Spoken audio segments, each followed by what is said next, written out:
menganalisis perkembangan media massa dari zaman kolonial hingga sekarang.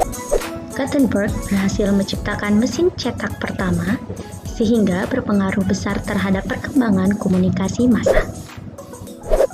Perkembangan media massa dibagi menjadi 4 bagian, yaitu zaman kolonial, prakemerdekaan, Orde Baru, dan terakhir masa reformasi hingga sekarang.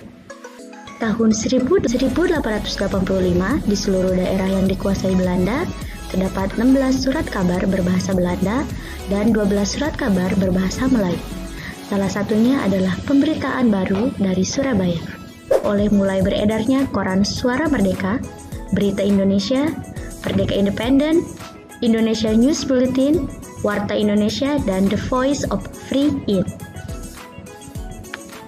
Media massa juga digunakan sebagai alat propaganda politik pada masa demokrasi liberal.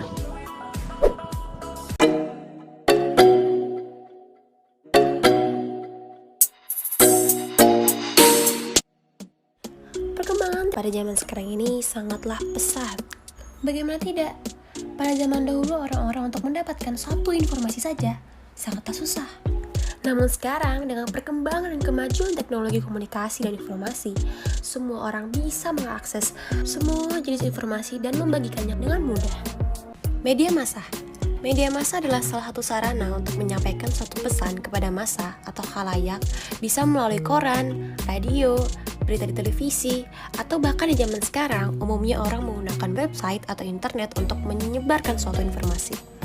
Media massa juga dapat menyebarkan informasi secara serentak dan bersamaan dalam waktu yang sama kepada audiens secara luas, yang membuat media massa ini lebih unggul dibandingkan alat komunikasi yang lain karena media massa dapat mengatasi masalah waktu dan jarak dalam menyampaikan informasinya. Globalisasi menjadi salah satu faktor penting dalam industri dan teknologi media komunikasi.